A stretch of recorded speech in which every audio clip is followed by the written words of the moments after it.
Hello everyone, this is Sahil Otekar. I am your physics teacher and today we are going to cover the next part of gravitation chapter. In last two lectures we saw variation in G due to shape of the earth, altitude and depth below the surface of the earth. In this lecture we are going to see the variation in G due to latitude or axis of rotation. So let's start.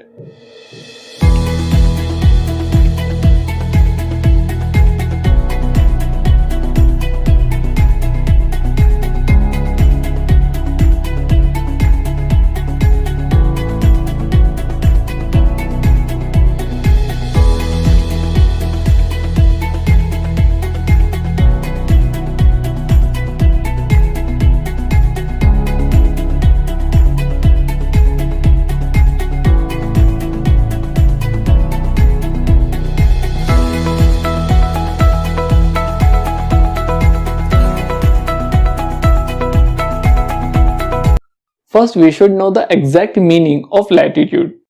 Guys, latitude at a point on the surface of the earth is defined as an angle which the line joining that point and the center of the earth makes with horizontal equatorial axis. So this is the definition for latitude. Now we will understand what exactly does it mean. So first let me write here, latitude at a point on the surface of the earth is defined as an angle which the line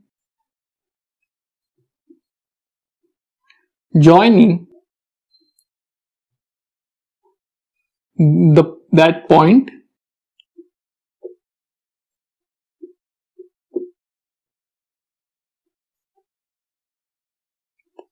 on the surface of the earth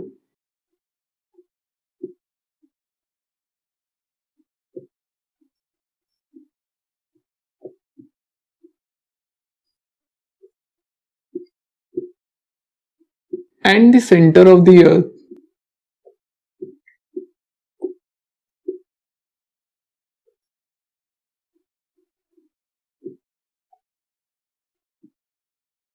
makes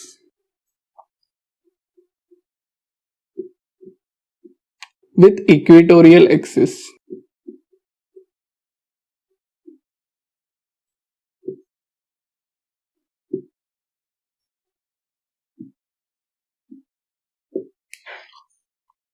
clear हुआ ये definition? But अब ये definition का exactly मतलब देख लेते हैं. देखो, लैटिट्यूड बेसिकली क्या है? एक एंगल है. ठीक है, देखो ये हमने अर्थ कंसीडर किया है. ये जो वर्टिकल एक्सिस है उसको हम लोग क्या बोलेंगे? पोल. और ये जो हॉरिजॉन्टल एक्सिस है उसको हम लोग क्या बोलेंगे? इक्वेटर. ठीक है, अब अर्थ क्या कर रही है? अपने इस एक्सिस के अबाउट दिस एक्सिस क्या कर रही है? रोटेट कर रही है विद एंगुलर वेलोसिटी ओमेगा. हमने क्या किया है? एक कोई भी सरफेस के ऊपर एक कोई भी पॉइंट P कंसीडर किया. सो ये पॉइंट P है.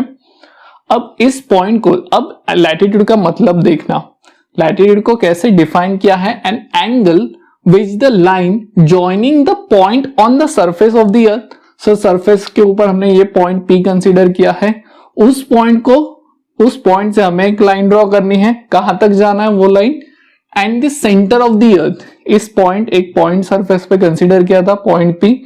उस पॉइंट से जो सेंटर ऑफ द अर्थ तक हमने एक लाइन ड्रॉ की, वो लाइन है.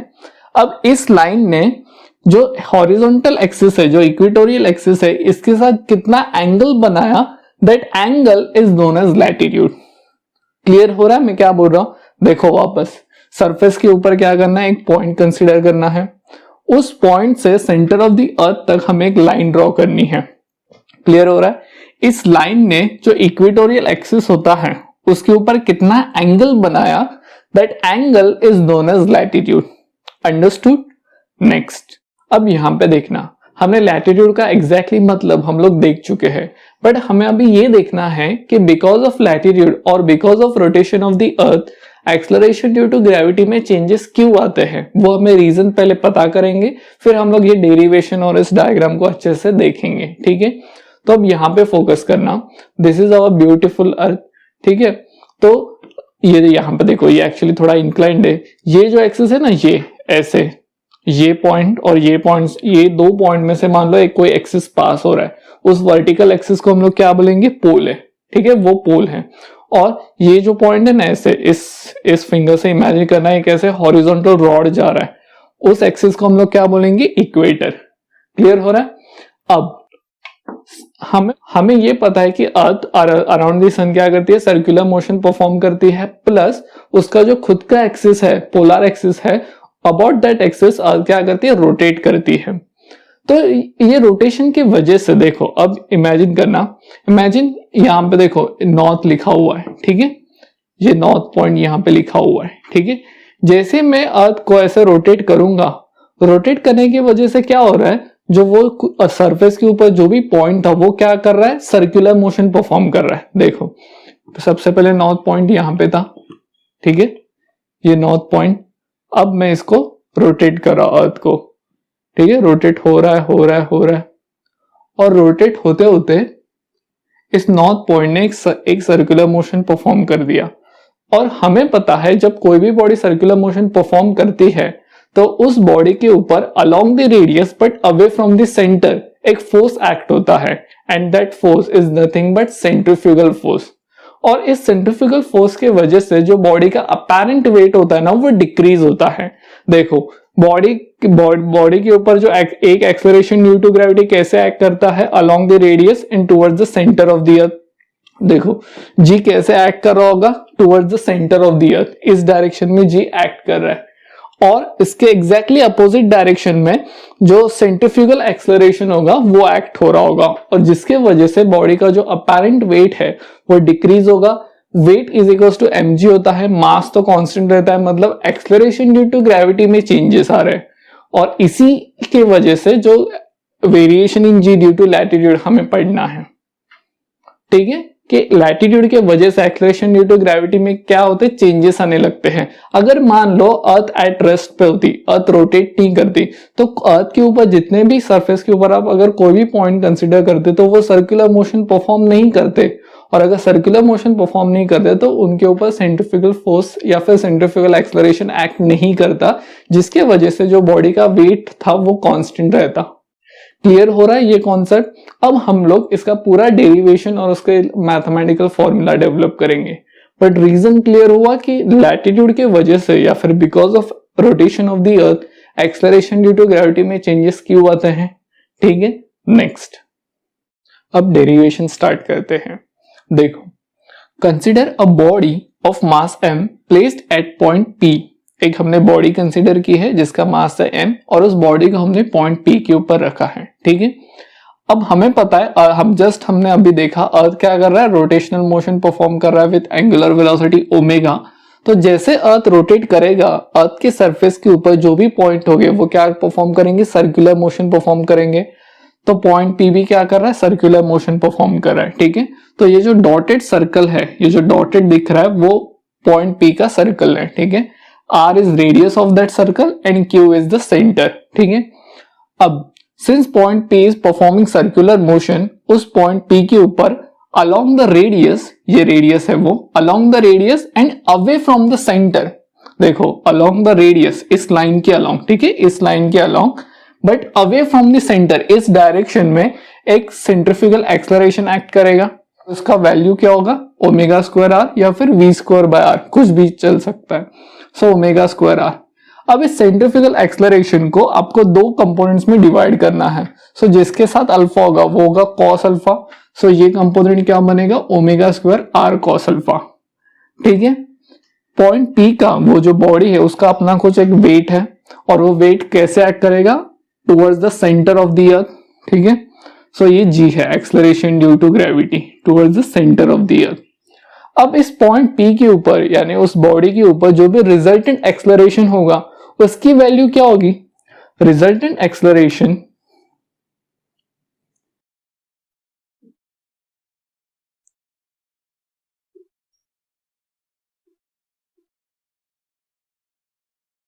G डैश बोल देते हैं। Resultant acceleration G dash is equal to, एक एक्सेलरेशन ड्यू टू ग्रेविटी है towards the centre of the earth G, minus since ये अपोजिट डायरेक्शन में है, ये वाला कंपोनेंट है सेंट्रीफ्यूगल एक्सेलरेशन का, वो अपोजिट डायरेक्शन में, इसलिए minus sign omega square R cos alpha. ठीक है, ये होगा रिजल्टेंट एक्सेलरेशन। अब इस आर को ना, ये जो छोटा वाला आर है उसको हम लोग रिप्लेस कर देंगे विथ कैपिटल आर। ठीक है, तो उसके लिए क्या करना पड़ेगा, अब यहां पे देखना, कंसीडर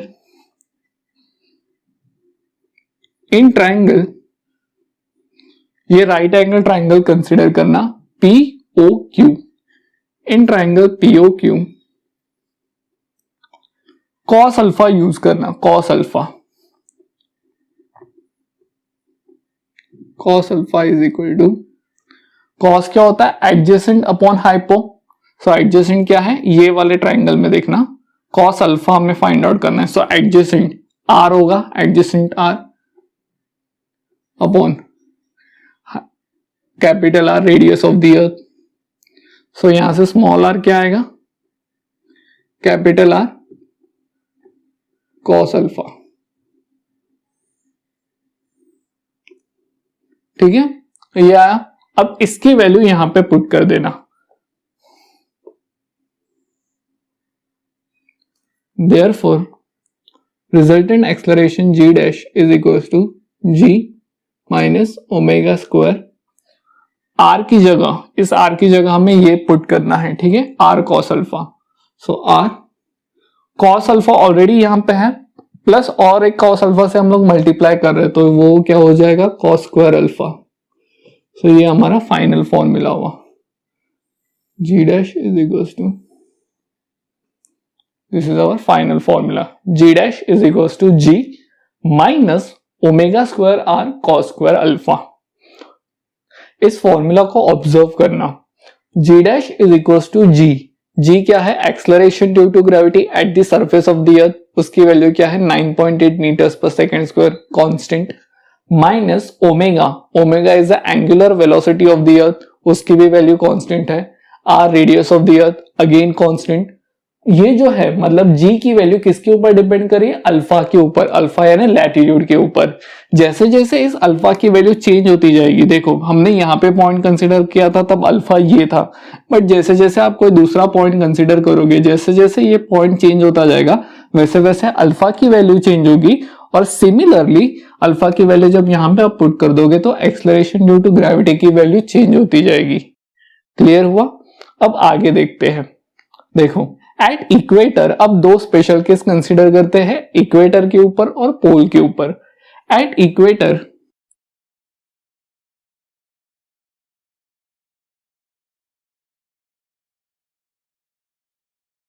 इक्वेटर के ऊपर लैटिट्यूड की वैल्यू क्या होगी, इमेजिन करना ये पॉइंट पी जो पहले यहां पे था उसी पॉइंट को अब इक्वेटर पे इमेजिन करना यहां पे, ठीक है। अब ये पॉइंट पी ऐसे हो गया, हॉरिजॉन्टल हो गया ये लाइन, ठीक है। तो अल्फा की वैल्यू क्या होगी, कोई भी पॉइंट ये या फिर ये कोई भी पॉइंट जब इक्वेटर पे होगा तो अल्फा की वैल्यू क्या हो जाएगी, 0। At equator alpha is equal to 0 degree, ठीक है। Therefore acceleration due to gravity at equator g is equal to g minus omega square as it is, cos square alpha की जगह लिखना है cos square 0, cos 0 is 1, therefore acceleration due to gravity at equator is g minus omega square r। ये रहा हमारा formula equator के लिए। Clear हुआ? Acceleration due to gravity at equator g is equal to g minus omega square r। अब पोल के ऊपर देखते हैं। Eight pole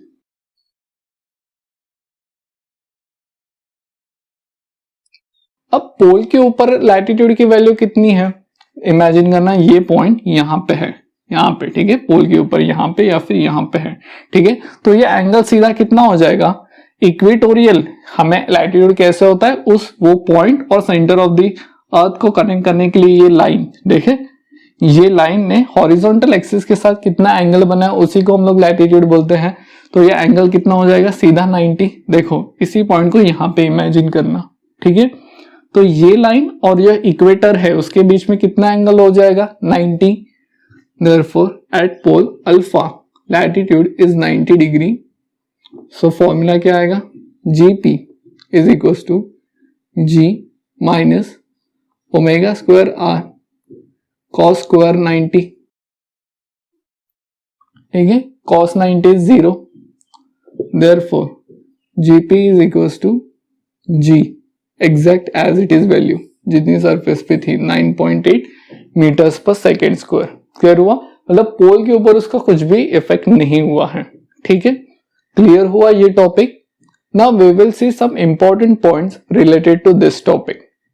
for our first conclusion observe here g dash is equal to g minus omega square r cos square alpha.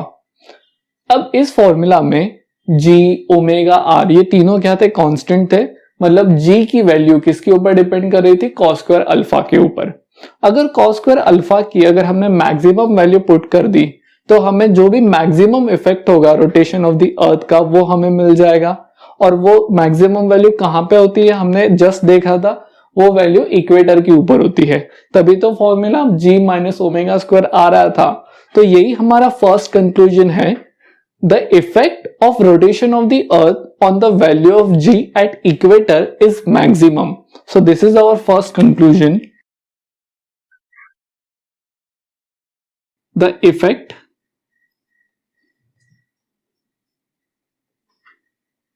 of rotation of the earth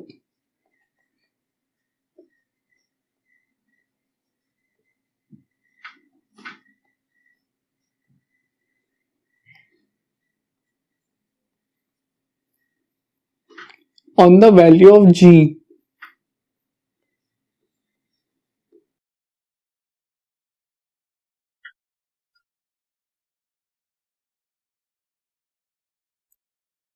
at equator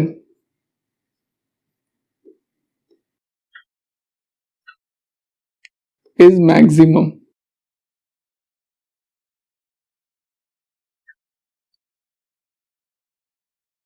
Next, gp value of acceleration due to gravity at pole is equal to g.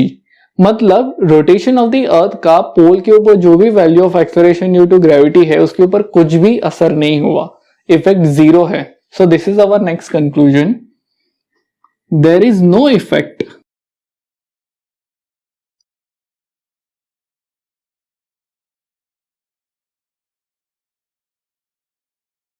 of rotation of the earth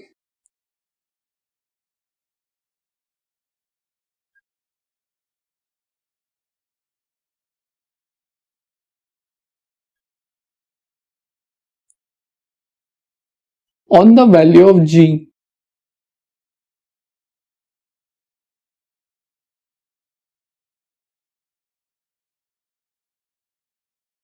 at pole.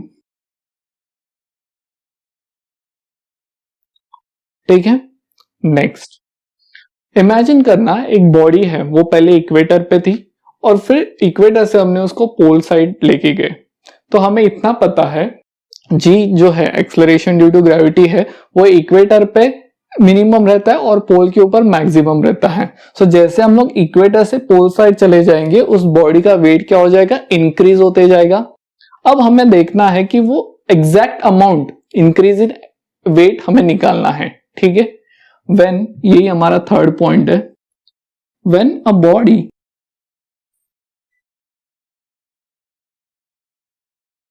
of mass m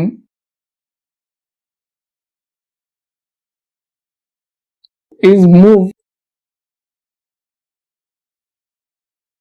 from equator to the pole,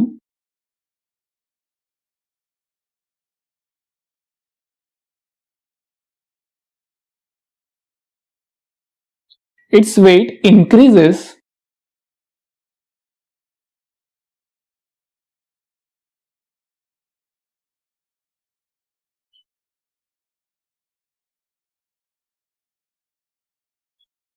by an amount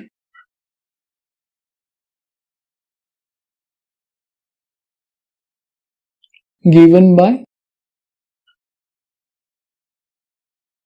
अब देखना WP weight of that body at pole minus weight of that body at equator, WP minus WE।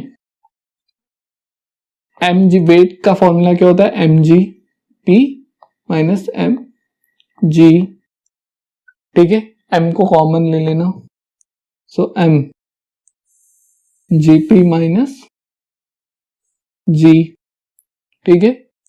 अब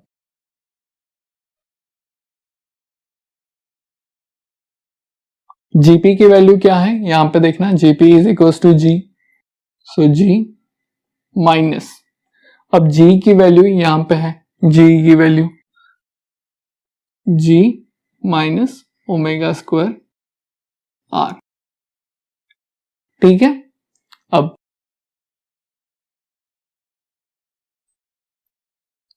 g minus g, अब ये minus और minus plus हो जाएगा,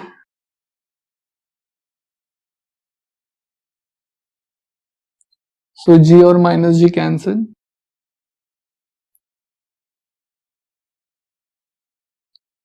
m omega square r। So increase in weight कितना आया, जब किसी भी बॉडी को आप इक्वेटर से पोल साइड लेके जाओगे ना, तो वो उस बॉडी का वेट इंक्रीज होगा, और वो कितने अमाउंट से इंक्रीज होगा, m ओमेगा स्क्वायर r।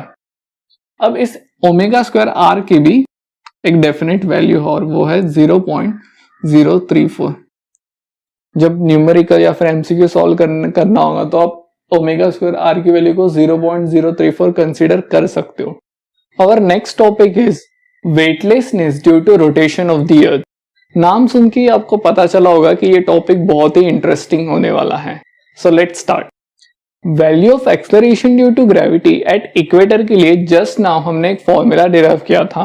वो फॉर्मूला क्या था, g e is equal to g minus omega square are.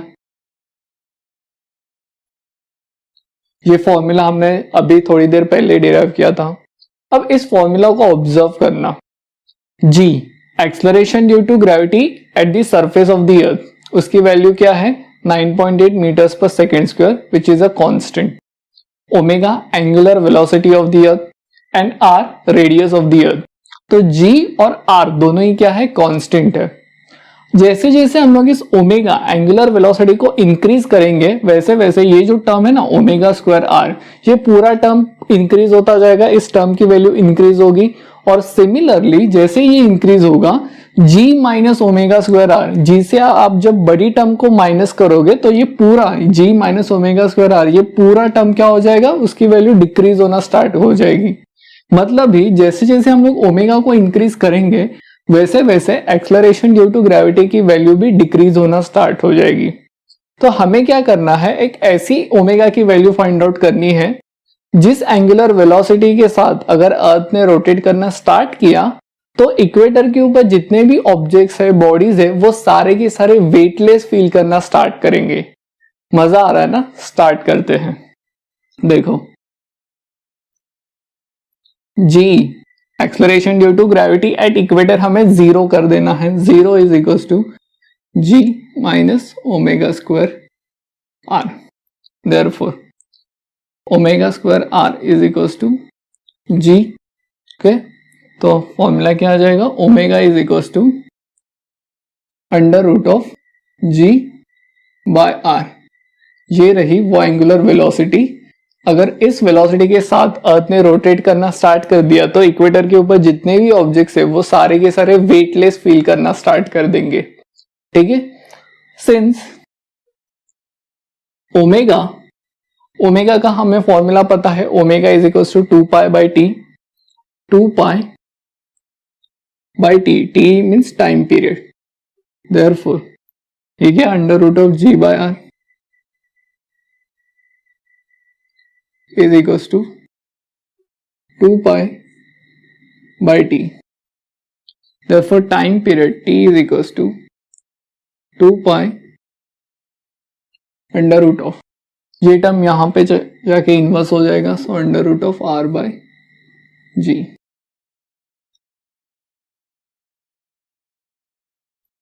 So time period t is equals to 2 pi under root of r by g. अगर मान लो इस टाइम पीरियड के साथ अगर अर्थ ने रोटेट करना स्टार्ट कर दिया तो इक्वेटर के ऊपर जितने भी लोग हैं वो सारे वेटलेस फील करना स्टार्ट कर देंगे। इसके अप्रोक्सीमेट वैल्यू है 1 आवर एंड 40 मिनट्स।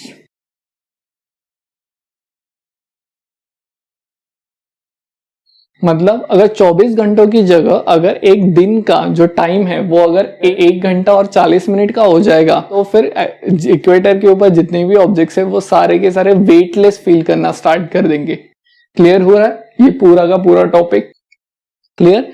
ये इंपॉर्टेंट है और ये दोनों फॉर्मूले बहुत इंपॉर्टेंट है। ये जनरली जितने भी एंट्रेंस एग्जाम होते हैं, नीट, जेईई मेन में पूछे जाते हैं ये सवाल। ठीक है, अब यहाँ पे देखो, इस लेक्चर में हमने variation in g due to latitude से रिलेटेड जितने भी कॉन्सेप्ट्स है, डेरिवेशन है, मैथमेटिकल फॉर्मूलेज है वो कंप्लीट कर लिए हैं। इसके पहले जो 2 लेक्चर्स हुए उस लेक्चर में हमने variation in g due to shape of the earth, altitude and depth, ये 3 टॉपिक हमने कंप्लीट कर लिए हैं। अब इसका जो नेक्स्ट लेक्चर होगा उस लेक्चर में हम लोग acceleration due to gravity and variation in g related जितने भी न्यूमेरिकल्स है वो हम लोग कंप्लीट करने वाले हैं। ठीक है, थैंक यू।